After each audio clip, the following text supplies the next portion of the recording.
Sa video na to, kakain tayo ng 15 na pinakamurang street food dito sa Dubai. Oh!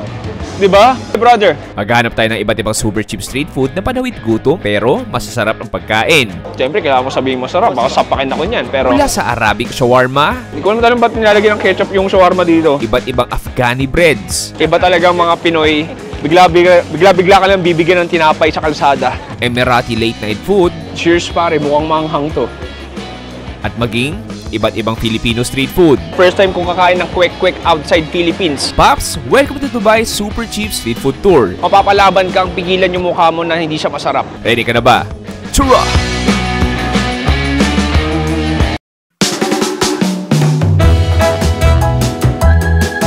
For this episode, it's night time here in Dubai, meaning the day has just started. Sabi nga sa akin ng mga lokal dito, Pops, dito sa Dubai, paggabi, lalong buhay. 24 hours sa supermarkets. Bukas yung mga kainan hanggang magdamag at iba't ibang street food na matatanaw mo dito. But today, I'm on a mission to find some local food favorites na magaan sa bulsa pero lintik sa sarap. Halika, kumain na tayo sa first super cheap street food natin. Thank you, my brother. Okay pare, unang super cheap street food natin dito sa Dubai, UAE. Meron tayo dito paboritong pangtawid gutom, shawarma pops. Nasa 6 AED lang, 90 something pesos. Where's the chai? Chai, yeah. Karakti, delicious. Wow, masarap daw. Anyway, sige, chicken shawarma to. Pakita ko sa inyo. So makikita mo dito, look how greasy that is. Nakabalot yung spicy chicken shawarma natin. May nakita akong lettuce. And then nakarap yan sa manipis na parang medyo crispy na wrapper. Tikman natin. Cheers pare.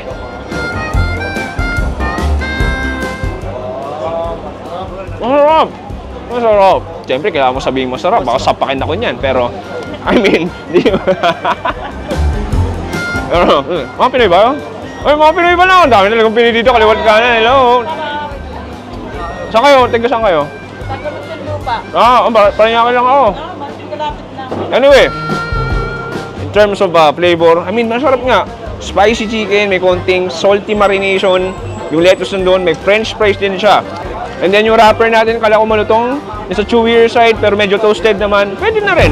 Isa pang kagat. Cheers. 90 pesos pare. Hindi ito yung parang shawarma sa Pilipinas na medyo matamis yung karne. Dubai style talaga. Meron tayo ditong palate enhancer, green chili. Green chili na dito.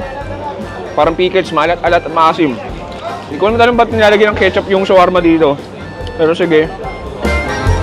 Cheers. Filipino style daw, sabi ni Duday. Ano? Malaking nagagawa ng ketchup. Parang ini-elevate niya yung flavor. Akala ko parang, weird ba siya? Pero parang hindi.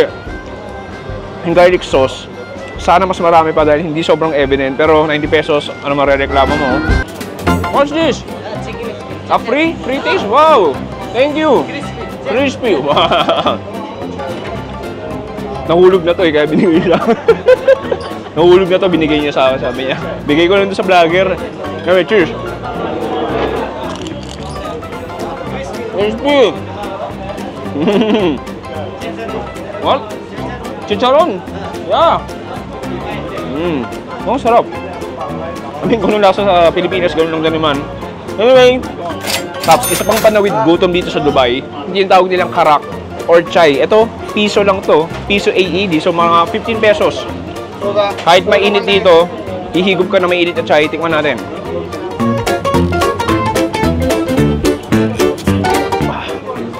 Para namang first time butik man to, nakailang chai na ako dito sa Dubai. Pero, hindi ako magsasawa. Ang sarap. Magatas, yung tsaa nandun. Matamis, mainit. Bubuhayin at dadagdagan yung pawis mo dito sa Dubai. Anyway, dito pa lang sisimulan natin super cheap street food. Hanap tayo next food trip dito sa Dubai.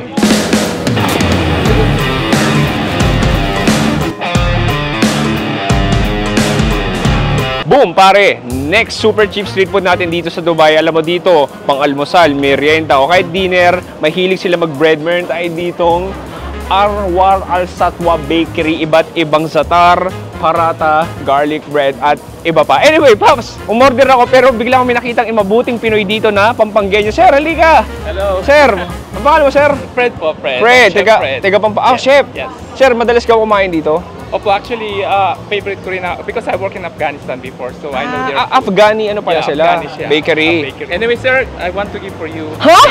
Oh, nakakahiya naman. lang po. Hindi nga. Dito po sa Dubai. Alin dyan? Anyway, anything po from Sure ka? Baka naman pasalubong mo pa yan sa anak mo. Okay. Actually, nandyan din po kami family. Ah, nandito rin. Ay, hello po. Uy, pare, shoutout mo sila. This is my baby. Ay, ito, hello. Say hi. Pero usog. Pero usog. Welcome them. Thank you, sir. Maraming salamat, ha. Thank you. Grabe. Iba talagang mga Pinoy. Bigla ka lang bibigyan ng tinapay sa kalsada. Ito yung zatar. So, bagong luto pa lang siya. At yung zatar, parang Arabic spice siya, no? Parang ganun. Thyme, parang ganun. Sige, tikman natin. Cheers.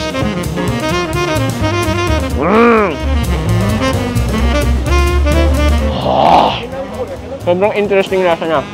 Mabungong fumes sa dila ko. Na parang mag-garlic, na parang ma-herb, na parang bulaklak.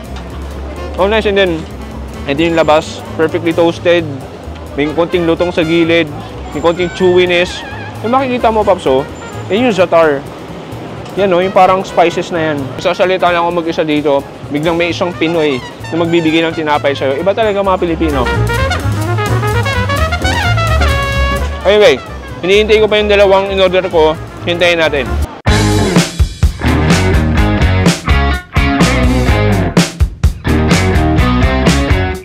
Pare, nandito tayo sa Satwa. Siyempre, maraming Filipino restaurant dito. Anong pangalan nito ating restaurant? Seafood Restaurant La Perla po. Dati po kaming jeepney sizzler. Wow, Now, parang- pinagsama na po. Parang pinaghandaan mo talaga tong araw na to, ah. Totally hindi po. Ay, hindi ba?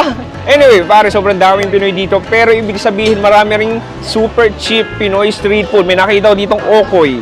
May nakita ko fried chicken. 150 dirhams. Wow, tapos meron tayo ditong calamari. Ano to? Dynamite.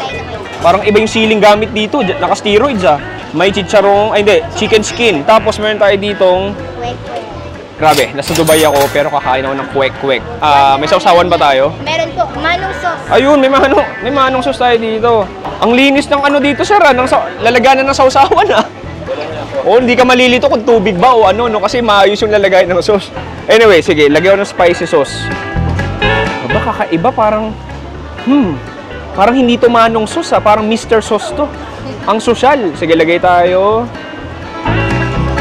Nakatikim na ako ng 100 kwek-kwek simula nung bata ako. Pero first time kong kakain ng kwek-kwek outside Philippines. Anyway, tikim tayo. Dip na sa sauce. Cheers, pare. Ay. Panalo yung sasawan. Mag-garlic, matamis.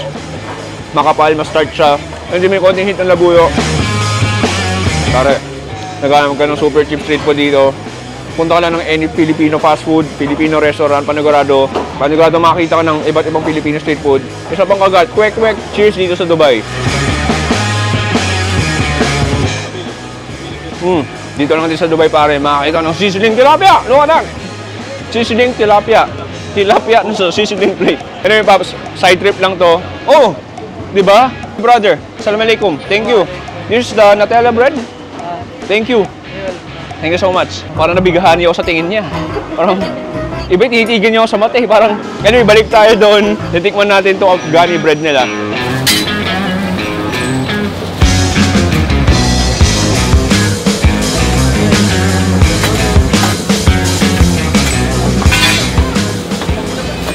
Okay, nakalipat na tayo. Ito na yung ating Afghani bread. Ito yung tinatawag na Omani chips. Basically, pare, bread din siya na may cheese filling tapos Omani chips, meaning chichirya na Omani. Dinurog-durog at nilagay dito. Sige, tikman natin to. Cheers!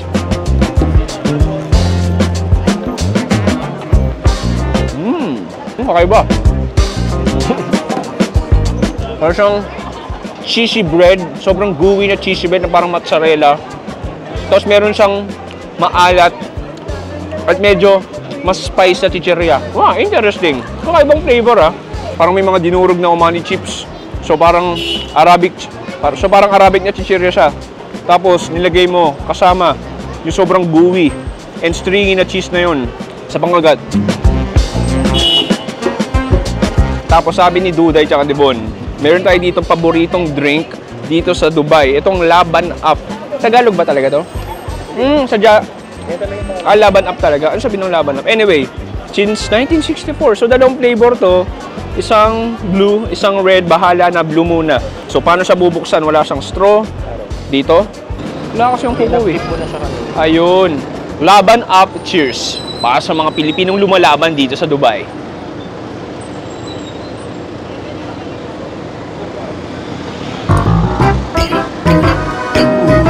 Ang sarap. Para siyang very, wow, mapapalaban ka talaga. Mapapalaban kang pigilan yung mukha mo na hindi siya masarap. Pero don't get me wrong, kung malamig-lamig to, feel ko panalo siya. Para siyang yaw-yaw eh. Basically, yogurt drink na mas pinanipis po yung texture. So, para siyang mas malabnaw. Para siyang mas malabnaw na yogurt. Medyo maasim siya. Hindi naman lasang panis. Actually, hindi niya siya amoy panis eh. Parang yogurt nga lang talaga na pinanipis yung lasa, pero maasim. Nagulat lang talaga ako kasi na-expect ko. Sobrang tamis niya. Anyway, mamaya na to. Mukhang nakakatakot. Siguro acquired taste siya.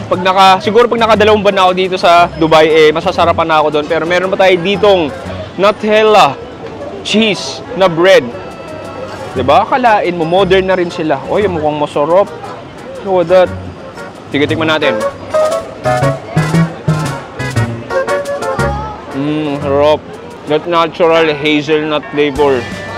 Sobrang creamy ang tamis. Ang sarap. Sipin mo, parang tinunaw na champurado, nilagay mo sa napaka high quality bread. So far favorite ko to. So umalis ako dahil mausok na itong Filipino restaurant sa tabi ko. Perla Seafood Restaurant. Pero tikman natin, bigyan natin ng tsansa. Dahil ginulat nila ako doon sa blue na Laban Up.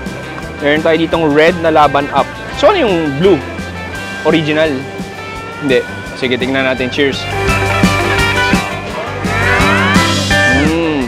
Ito, mas masarap to. Mas matamis. Yung kanina parang, alam mo, parang binuro siya sa isang jar ng isang buwan.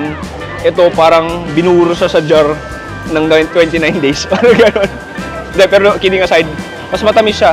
Pero alam mo, feel ko, mas masarap to pag malamig. Kasi ang init din ngayon siguro eh. Pero maganda dito, after mo kumain ng maraming pagkain, parang ito magka-cleanse ang palate mo, medyo healthy rin siya. Parang siyang cultured milk eh, parang Yakult nila dito. So parang i-help niya yung digestion mo o yung digestive system mo para makalamon pa ng maraming pagkain. Anyway, marami nangyari. Pinapawisan na ako pero hindi pa natatapos ang Super Cheap Street Food Tour natin dito sa Dubai. Proceed tayo sa next food trip.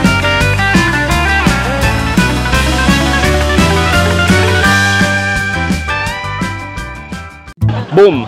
Pare! Kakakain ko lang ng Afghani bread, kakakain ko lang ng kwek-kwek, umupo lang kami dito sa gilid, biglang boom!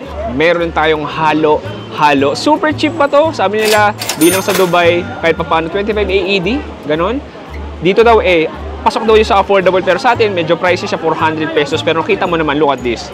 Ang laki ng halo-halo nila dito. May nakita kong nata de coco, ube. May nakikita akong, ano to? Saging o leche flan, durog na leche flan. Sa gilid, may gulaman. May green gulaman, may mais. At yun na yun. At syempre, may vanilla ice cream. Sige, gawin ko. Ang laki talaga. Kuha ako dito. Yan. Okay, cheers pare. Sabi kong, wala akong plano maghalo-halo ngayong araw. Pero hulog ng langit dahil ang sarap. Ang init ngayon. Actually, pause ako ngayon. At masasabi kong, napapawi yung pagod ko. Yung Pilipino halo-halo dito sa Dubai. Ay, sarap. Tumatanggi pa ako. Sabi ko, sir, wag na, sir. Dahil alis na rin kami. Sir, wag na. Nakakahiya, binigyan niyo na kami ng kwek-kwek. Pero ngayon, na tinitikman kung kinakain ko siya, sabi ako, thank you, sir. Thank you. Anyway, ubusin namin to. Ubusin ni Bon to. Harap tayo next food trip.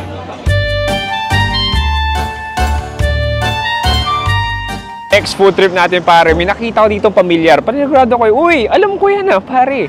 Meron tayo ditong baliwag lechon manok. Uy, thank you. Tingnan mo, pare. Thank you, brother. Thank you. Pops, meron tayo ditong baliwag lechon manok, sisig at silog. Pero hindi yan yung baliwag sa atin. Parang kapangalan lang. Pops, meron sila dito, syempre, lechon manok. Meron sila iba't ibang Pilipino ulam, kare-kare, calamares, sinigang na hipon, bulalo. Pero meron din sila ditong shawarma rice daw na sikat. At yun yung orderin natin. Isipin mo, baliwag lechon manok, pero may shawarma rice. Mix of Emirati, mix of Filipino. Boom. Pero isa pang maganda dyan, bukod sa lechon manok, ay meron din silang baliwag scooter bikes and repairing. 'Di ba? So, kung medyo gutom ka at sira yung e-bike mo, pwede muna ipa-repair sa mga kaibigan natin. Anyway, pumasok na tayo, order na tayo shawarma rice. Okay, pare, ito na. Na-order ko na. Yung kakaibang mix to ng Arabic at saka Filipino cuisine. Pare, shawarma silog. Makikita mo, makikita mo. Alam mo, 200 something pesos to, pero naiintindihan ko na. Bakit? Ang laki ng serving, like, from dito hanggang dito. Punong-puno ng karne. Sige, buklatin natin, ha? Tingnan natin. Uy, ang daming karne nga. Hindi. Marami siyang sibuyas. Kaya siya makapal. Pero sige, tingnan natin. Haluin natin bahagya. Hindi, marami rin karne. Marami rin naman. Haluin natin. So, makikita mo, parang spicy sauce yan. May garlic sauce, sibuyas, kamatis.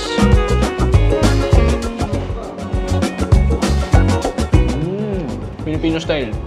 Matamis-tamis yung karne. Diyan na, parang tip ni driver ngayon na lang init talaga sa Dubai. Matamis-tamis siya. Sibuyas nandun. Ang daming sauce, as in parang, ang daming sauce talaga, as in parang yung isang bote ng sauce tinapon na lang. Sige, bahala na.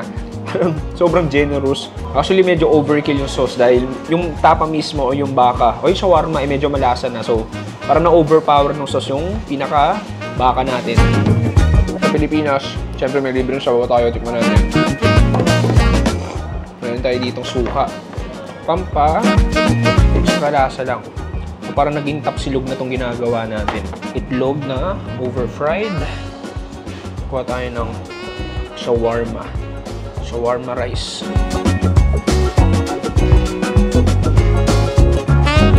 To be honest, ang sarap niya. Ang dami lang ng sauce pero masarap siya. 200 something pesos, so tutusin kung Pilipino peso compare mo, medyo pricey siya. Pero ang laki ng serving niya. Actually, kahit yung kanin, pang 2 tao siya. Pero nice. Like, itlog nandun, sibuyas, yung sweet sauce. Malaking tulong ng suka. Parang naging tapsilog na. Anyway, Pops, di pa natatapos yung food trip na to. Meron pa tayo isang pupuntahan na medyo affordable restaurant na 24 hours. Anyway, tara!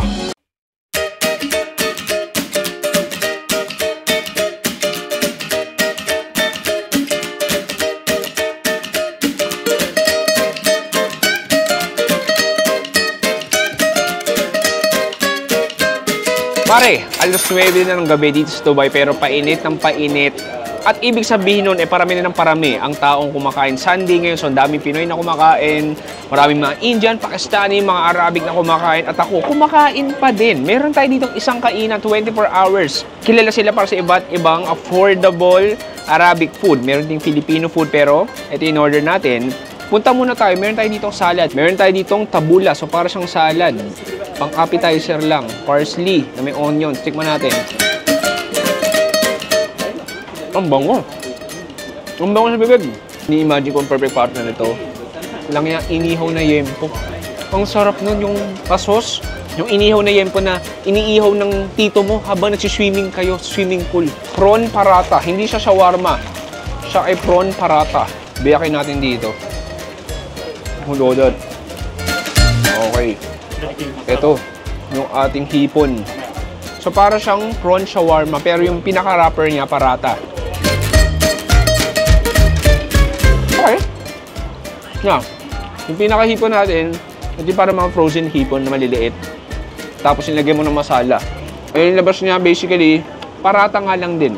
Flaky, chewy. Lagyan natin ng garlic sauce.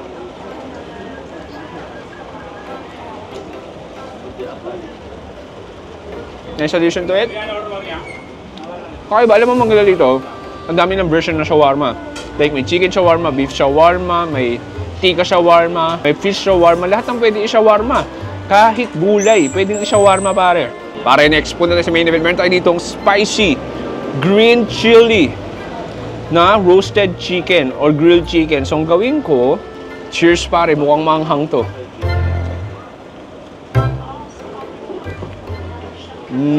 Nice. Ang sarap. Looks intimidating, pero freaking delicious. Sobrang juicy ang lambot, as in, sobrang lambot niya. And then yung green chili, yung spices nandun, ang hang, moderate, pero may konting sipa. Sabay ng fries. Panalo. Ang sarap. Ang maganda lang dito, very roadside eh. So makikita mo like ang daming kumakain talaga, dami naglalakad-lakad. Yung iba, alas 9 na, nagka-shopping pa rin ng grocery. May hawak-hawak na plastic bag dahil dito sa Dubai, 24 hours yung mga supermarket. Hindi convenience store ha, supermarket 24 hours. Anyway, tikman natin itong hummus. Kuha ko dito. Kuha tayo ng konting hummus. Kasama to sa grilled chicken natin. Cheers. Kuha ko ng roti. Kuha ko ng chicken natin. Kuha ko ng sibuyas. And then, balot natin konti. Dip natin ng konti sa hummus. Cheers pare. 200 pesos plus. Ito, 120. mga 120. Mura na rin pare. Like, medyo pricey ibang kainan rito. Pero katulad nitong mga kainan na 24 hours sa kalsada.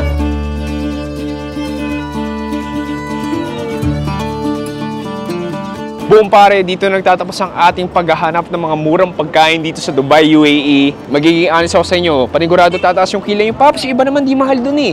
400, 300, baka may 500 pa nga. Pero Pops, dito sa UAE, para sa kanila, kahit papaano, mura na yung mga ganong klaseng pagkain. Pare, sana nag-enjoy kayo ng pawis na ako. Maraming salamat sa panonood ko si Chewy. Dito sa Dubai, nagsabi stay safe, good night, goodbye. Bang! Ikaw naman, labas mo yung pagod mo.